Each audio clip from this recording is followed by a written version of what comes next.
What if I told you that walking away from your job forever is possible within a single decade, even if your bank account reads zero today?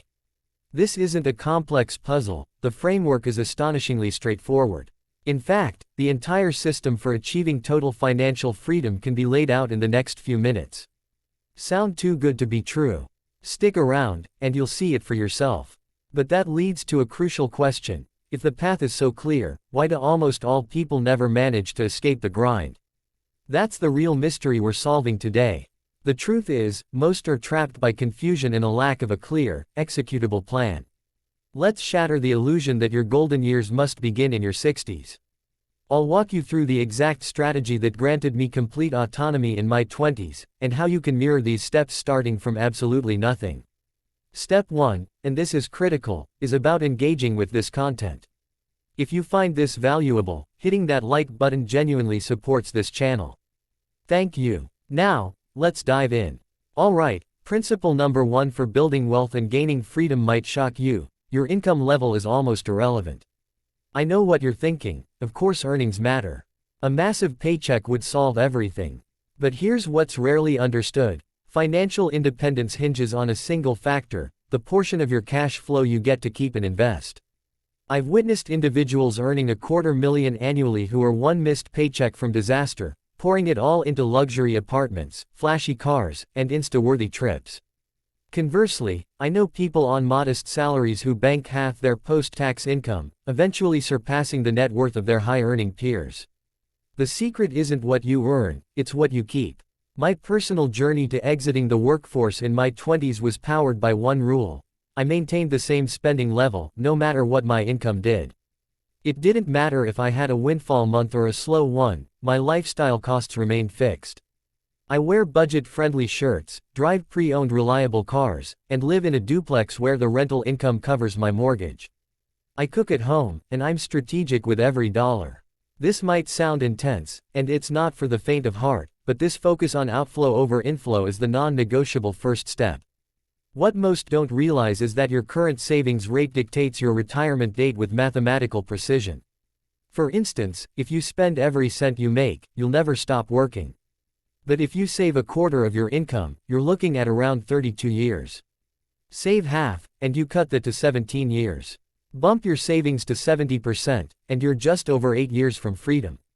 The pattern is undeniable. The more you save, the faster you win your time back.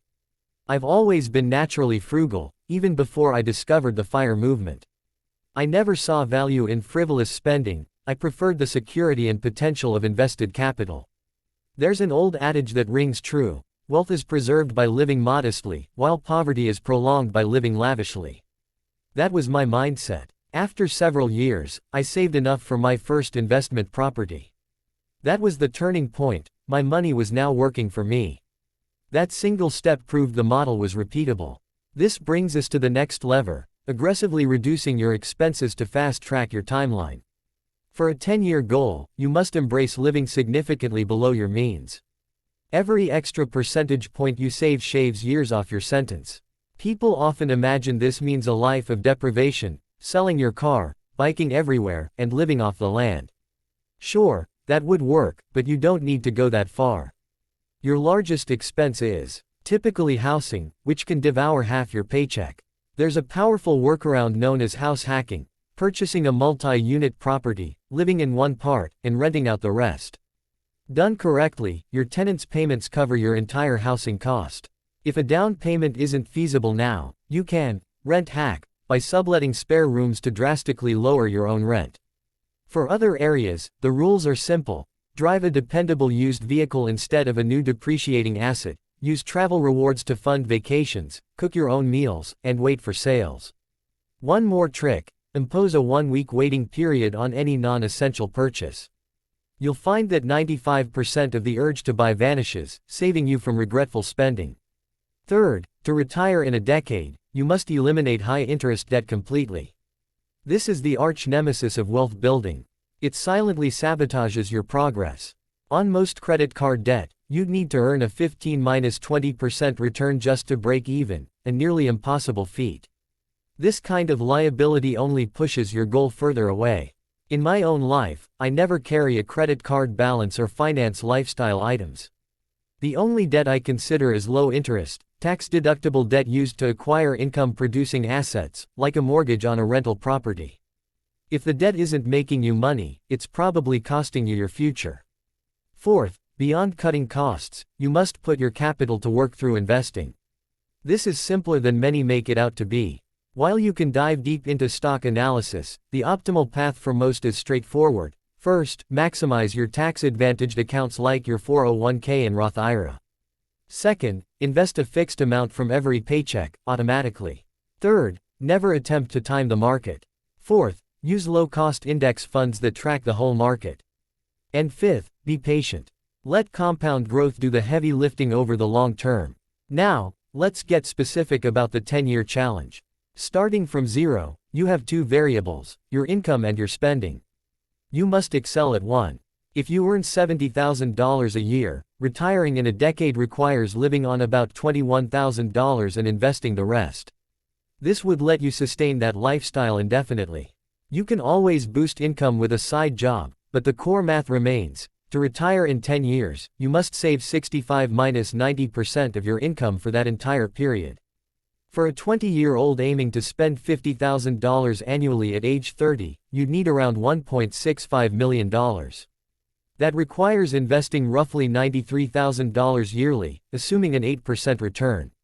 This demands a high income or extreme frugality. If a traditional job doesn't provide that, my advice is to shift to a results-based career. The problem with trading time for money is the inherent ceiling. There are only so many hours. But if you're paid for outcomes, your potential is unlimited. I started in real estate sales. I got paid when deals closed, not for my hours. The same logic applies here on YouTube. The work to make one video is similar, but the reach and reward can be exponentially different. Build value, don't just consume it. Think like a producer, not a customer. Some investments, like real estate, can accelerate the timeline. With $50,000 saved, you could potentially buy, renovate, and add value to a $250,000 property, doubling your initial investment in a good deal. Repeating this process can get you to your goal rapidly. This isn't theoretical, it's been done by people like Mike Rosehart, who reached $1 million net worth on a regular salary through fierce frugality and self-education. If you're already stretched thin, your sole focus must be on raising your income, learning new skills, changing jobs, or starting a side hustle. Ultimately, retiring in 10 years is a numbers game. Control your spending to set the direction, and increase your income to determine the speed. I achieved this by living well below my means, growing my income past 6 figures, and never inflating my lifestyle until my investments could support it permanently.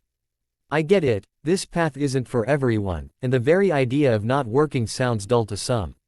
For me, it's about choice, the freedom to pursue projects I'm passionate about, whether that's building more wealth or simply enjoying my time. After a decade of focused effort, I can confirm the choice is worth the grind. Thank you for watching. If this resonated, please like the video, it really helps the channel Winds of Thought. I'll see you in the next one.